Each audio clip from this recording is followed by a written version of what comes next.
A sabedoria vem de Deus, a sabedoria vem da palavra de Deus, das experiências que a palavra de Deus provoca dentro de você, do conhecimento que ela provoca dentro de você, da percepção que o Espírito Santo traz diante de tudo que você aprende nas Escrituras. A sabedoria vem das experiências, das práticas da vida.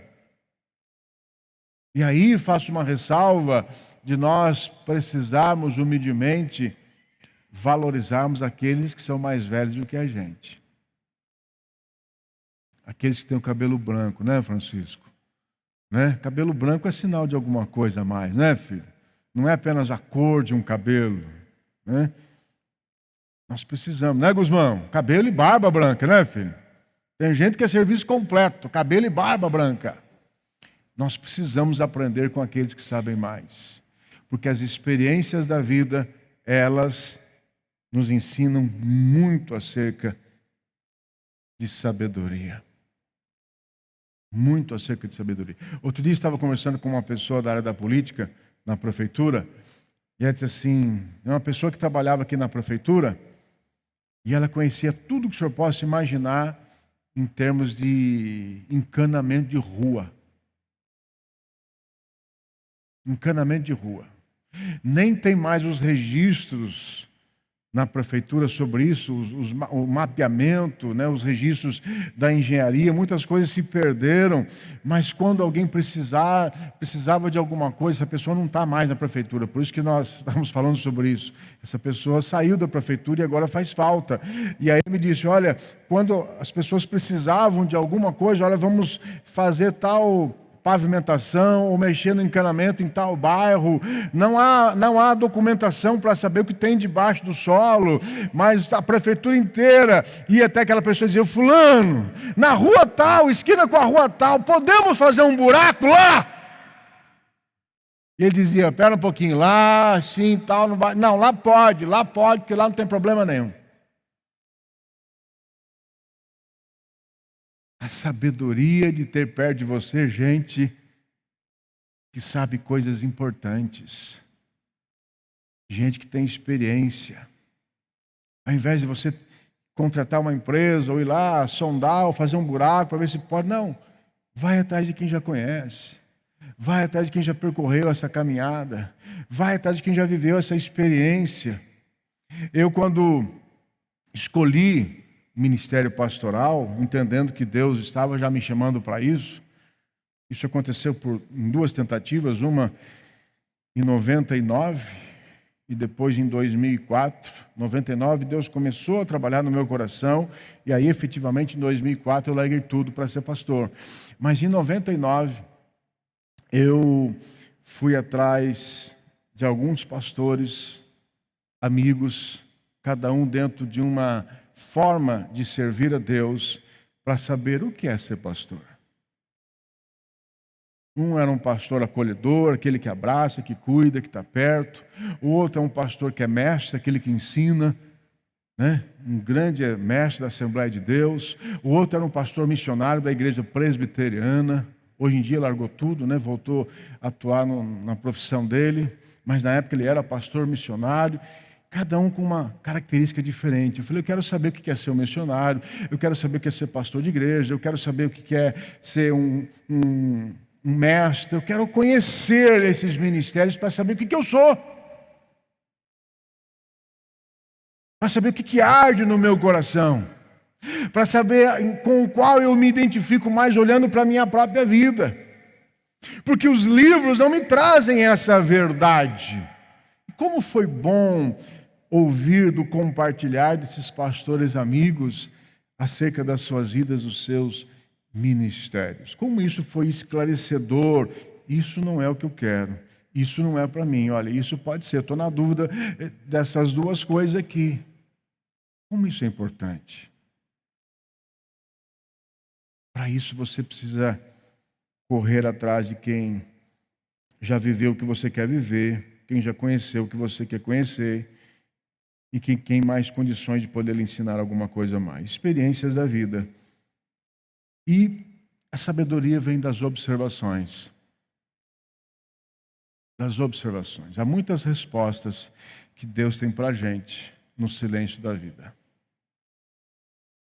86% do povo brasileiro sofre de ansiedade patológica.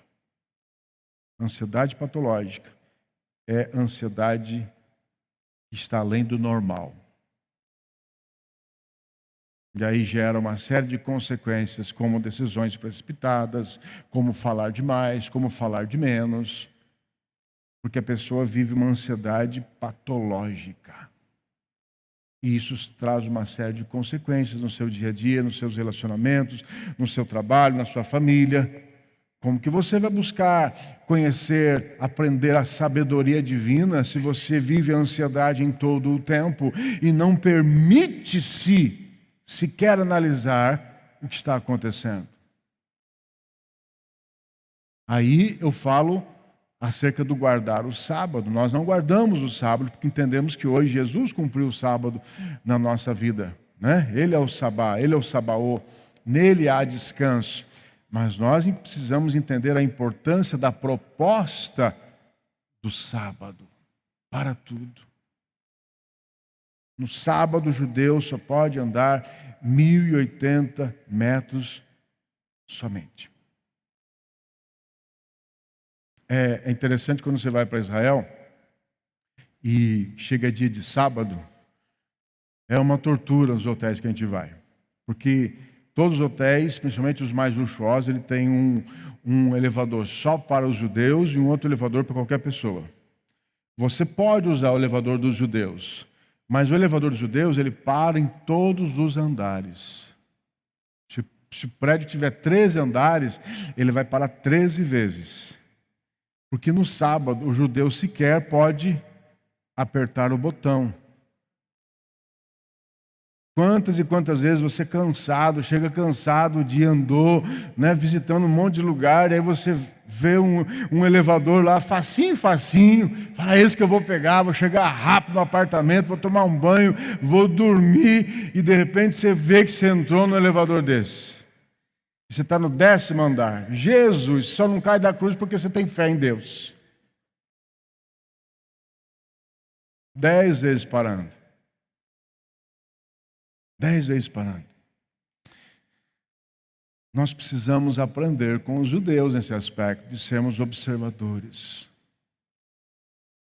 Para, pensa.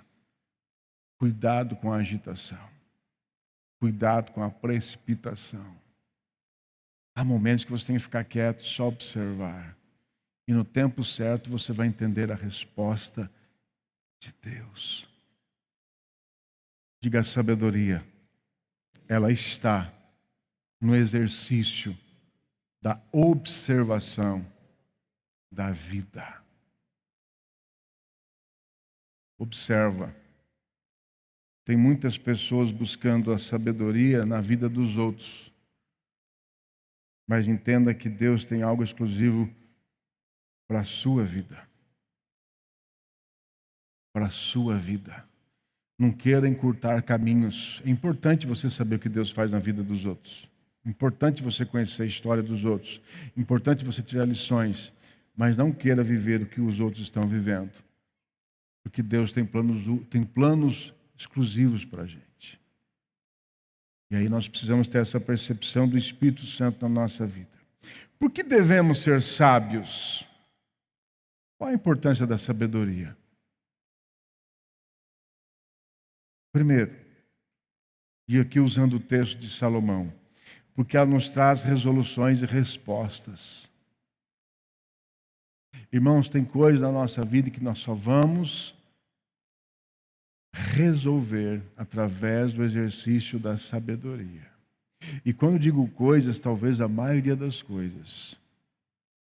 Quando você está diante do certo e do errado, você tem facilmente a resposta. Qual a resposta entre o certo e o errado?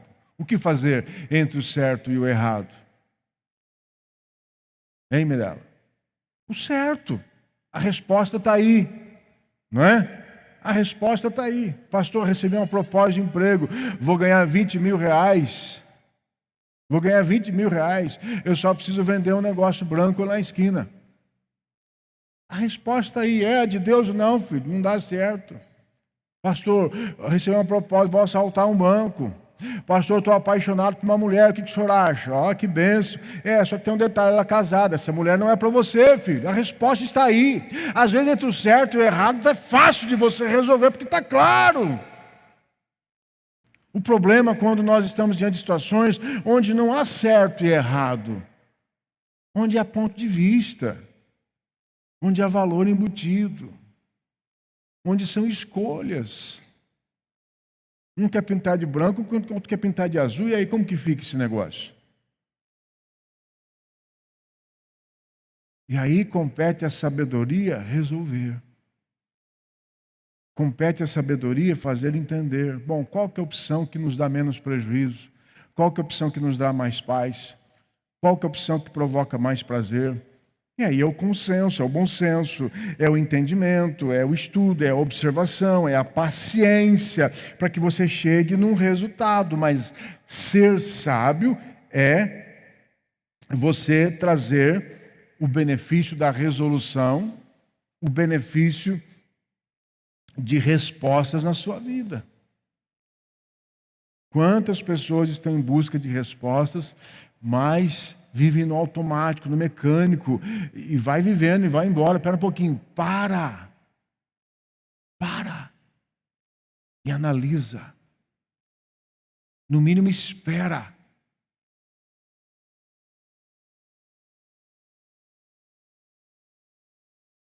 E Deus nos revela isso com grandeza. Pega a história de Davi.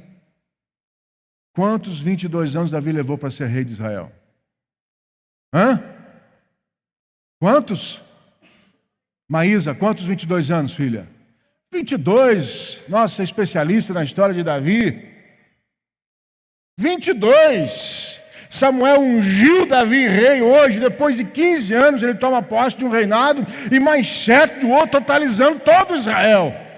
Ele levou 22 anos para ser rei de Israel, de toda Israel, enquanto Deus disse, você vai ser rei de Israel. Samuel vai lá, unge Davi, mas não é na hora.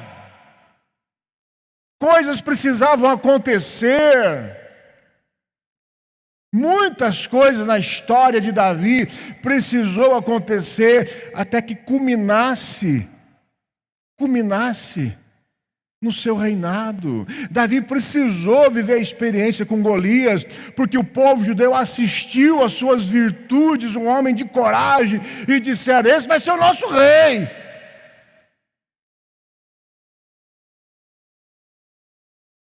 Se Davi tivesse matado Saul, quando estava lá na caverna, na região de En-Gedi, em Israel, perto do Mar Morto, Davi não teria a honra que ele teve quando foi colocado como rei depois que Saul se mata. Não mate Saul. Saul vai se matar. Não suje as suas mãos. Não haja precipitadamente. Deixe acontecer.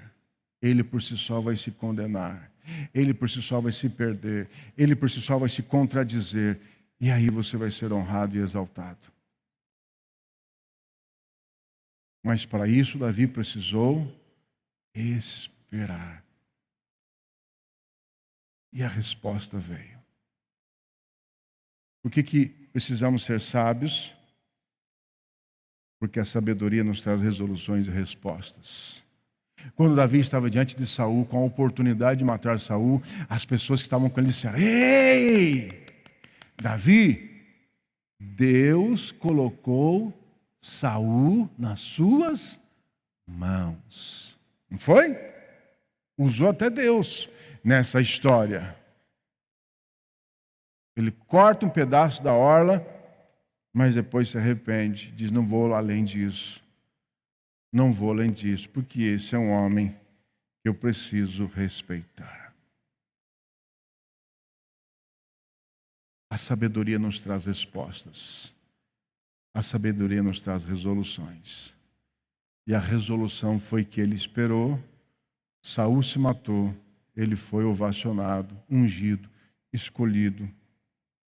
Ungido já era, né? Foi escolhido e reconhecido, desejado como rei. Porque devemos ser sábios? Porque a sabedoria nos livra de problemas, de transtornos. Quantas decisões não tomadas na sua vida estão lhe trazendo problemas?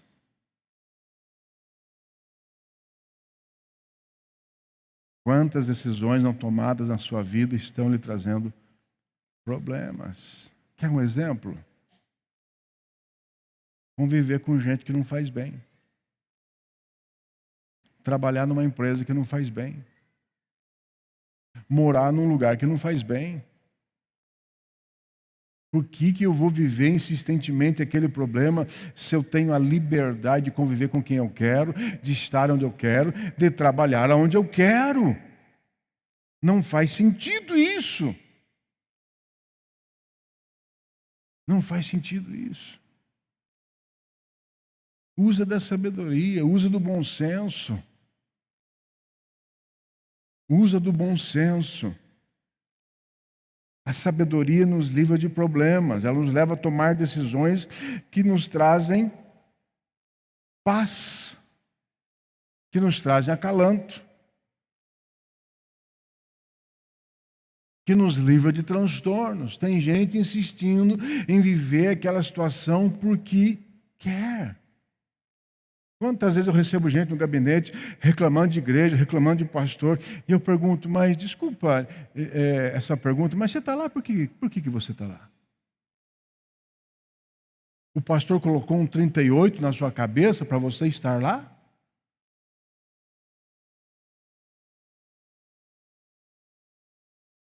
Espera um pouquinho, é uma questão de insensatez. Por que eu vou viver essa situação se eu não preciso, nada me obriga? Não!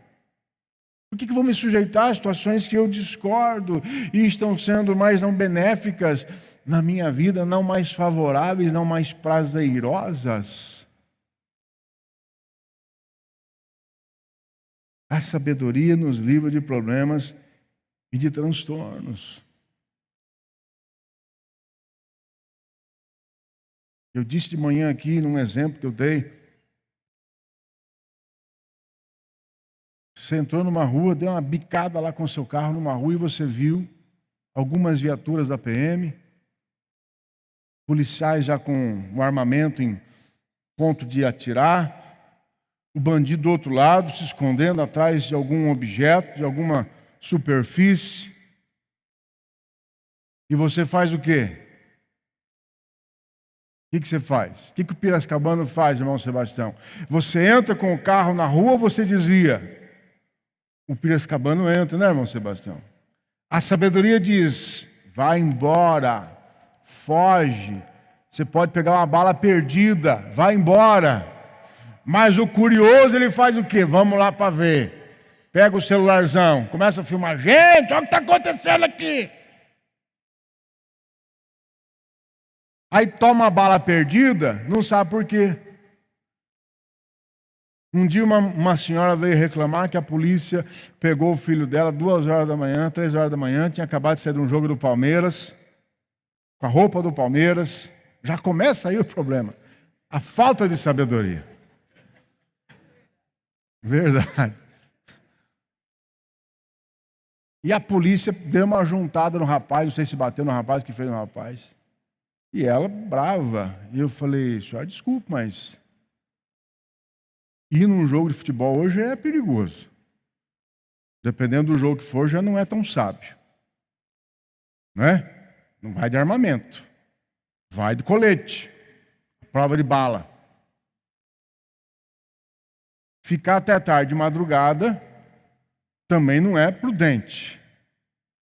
Agora, teve um problema no jogo.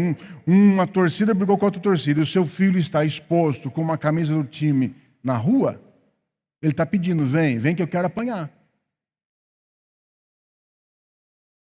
Falta o quê? Sabedoria. Vai para casa, vai embora.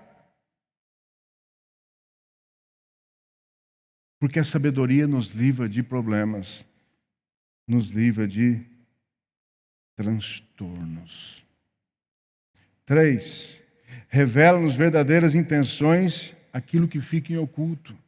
O que aconteceu na história aqui de Salomão? Como que eu vou saber quem é a mãe da criança? Não tem exame de DNA, mas ele usa da sabedoria, trabalha os sentimentos mais profundos da mãe e ele descobre quem é a mãe verdadeira. Diga, através da sabedoria, as intenções, as motivações, os sentimentos mais profundos de alguém podem ser descobertos.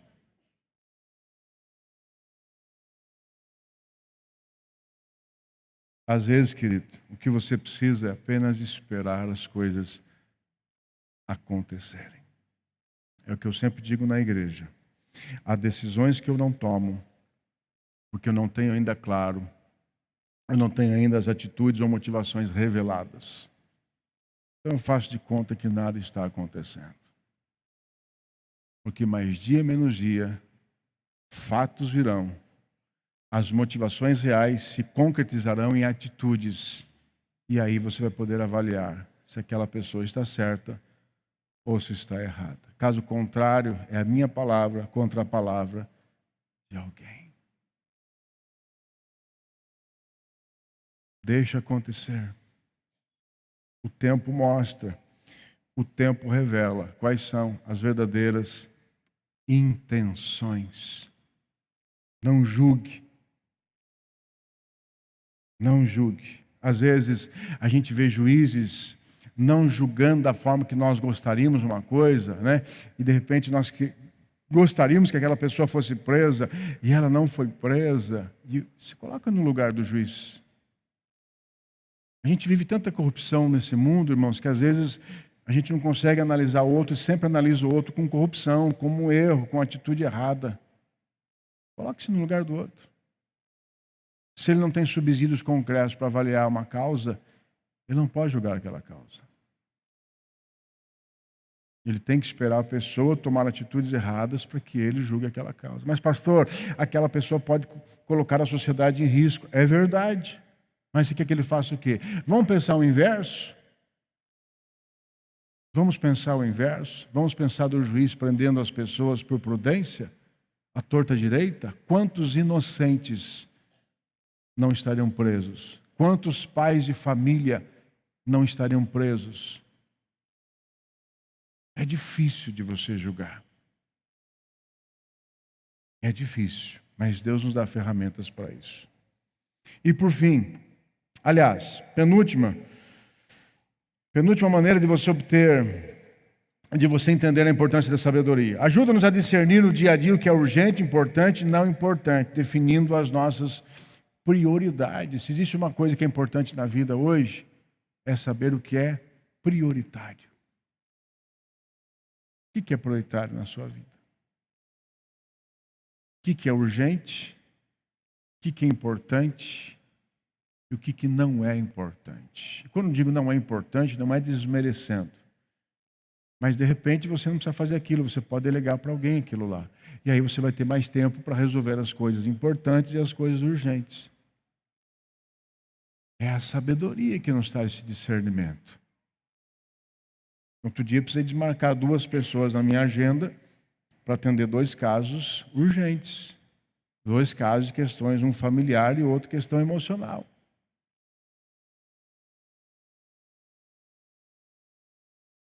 A sabedoria nos traz esse discernimento. Volto a dizer, não tem certo e errado nessa hora. Não tem certo e errado nesta hora. Depende daquilo que você julga ser importante. Quantas pessoas hoje não conseguem estabelecer prioridades na sua vida e a vida está assim, ó, um bolo de coisa. Não anda, não cresce, não evolui, não aprende, não conquista. Faz 1 ano, 5, 10, 20 anos, sempre o mesmo discurso, sempre a mesma conversa. Olha para trás, o que cresceu, o que edificou, o que aprendeu. Ontem eu encerrei um dos cursos que eu estou fazendo hoje de psicanálise. Que coisa gostosa. Que coisa prazerosa. Que satisfação. Saber que você concluiu aquela etapa. Saber que você aprendeu. Saber que você pagou um preço, mas você se enriqueceu. Você sai dessa história diferente. Você sai dessa história acrescido. Você sai dessa história enriquecido. 2024 tem sido um ano difícil para mim, em muitos sentidos. Mas também tem sido um ano muito rico para mim, em muitos sentidos. Talvez até o que é difícil seja fruto da riqueza que a gente adquire, das lutas que vêm.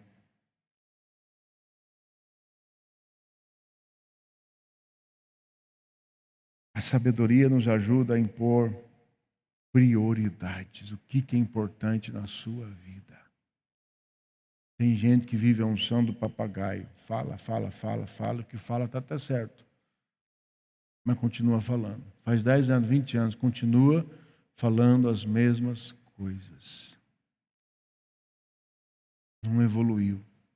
Querido, se você crescer um pouquinho assim, já é bom, já está bom. Vamos crescer mais, vamos crescer mais, vamos crescer mais. Mas cresça. E sabe qual é o problema de você não crescer? Se não bastasse a dificuldade da gente não crescer, a gente agora tem que administrar a frustração do não crescimento. Você viveu um ano sem crescer. Agora você vai ter que administrar um ano perdido e a frustração que você teve um ano para crescer e você não cresceu. E se são 2 anos, são 2 anos e a frustração de 2 anos, a frustração de 3 anos. Quando você vê, você vê uma pessoa frustrada na vida. E você vai culpar quem? Culpe a si mesmo. Culpe a si mesmo. Ninguém tem o poder de definir a nossa vida. Escreva isso no seu coração. Ninguém tem o poder de definir a sua vida. Quem define é você. Principalmente num país onde ainda vivemos o direito de viver. Onde ainda vivemos a democracia. Onde ainda vivemos grandes oportunidades. E por fim, a sabedoria é importante, porque poupa o nosso precioso tempo. Poupa o nosso precioso tempo. Se existe uma coisa importante na sua vida, dentre tantas coisas importantes, é o tempo. O tempo não volta mais. O tempo é caro. O tempo é caro. O tempo, ele nos enobrece. O tempo constrói valores que ninguém tira de você. O tempo te enriquece em conhecimento, em sabedoria, em experiência, às vezes até nas questões materiais. O tempo te fortalece. O tempo te traz domínio. O tempo te traz habilidades. O tempo te traz desenvoltura naquilo que você faz. Tempo. E se você não tiver sabedoria, você vai estar prejudicando esse tempo tão precioso na sua vida. A Bíblia diz que o inimigo veio para matar, roubar e destruir. Ladrão, né? Matar, roubar e destruir. Traz isso, fazendo uma analogia à vida espiritual. O inimigo, ele quer matar os seus sonhos, roubar as suas virtudes, destruir o seu encantamento, o prazer de viver. Ele quer matar o seu tempo. Ele quer roubar o seu tempo. Ele quer destruir o seu tempo. Porque tudo é através do tempo. Se você está atolado de coisas, você não vai conseguir fazer as coisas que você deseja, que você precisa, e isso vai comprometer diretamente a sua vida, e isso vai fazer com que o inimigo cumpra na sua vida os planos que ele tem. Sabedoria traz-nos a capacidade de melhor administrarmos o nosso tempo. Amém? De que maneira, pastor? Pede para Deus te mostrar. Pede para Deus te orientar. Se você quer vencer, conquistar, viver coisas melhores na sua vida, tem um princípio que você jamais pode abrir mão. Tudo que a gente planta, a gente colhe. E conquista é colheita. Se você quer colher, comece a plantar agora.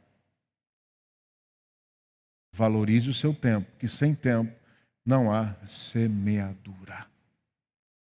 Sem tempo não há semeadura. A gente precisa priorizar. Nós estamos cercados de tantos compromissos que a gente esquece de coisas tão importantes. Quer um exemplo? Eu tenho um negócio aqui na mão, isso aqui é um cisto. Eu já fui no médico, já fiz os exames, eu só preciso fazer um exame de sangue para fazer a cirurgia.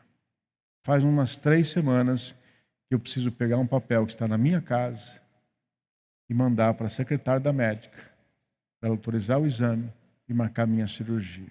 Eu esqueci de fazer. E isso não é importante? É importante. Agora vem final de ano, talvez eu nem consiga mais a cirurgia nesse ano. Então, se nós nos atentarmos para a nossa agenda, para os nossos compromissos, a gente sempre vai permitir que coisas escapem do nosso controle e isso pode nos ser prejudicial. Fazer cirurgia agora, em janeiro, sei lá, talvez não mude tanta coisa, mas quantas outras coisas importantes na sua vida podem mudar e fazer toda a diferença. E você nem se atentou para isso. Amém? Você pode louvar a Deus por isso? Olá.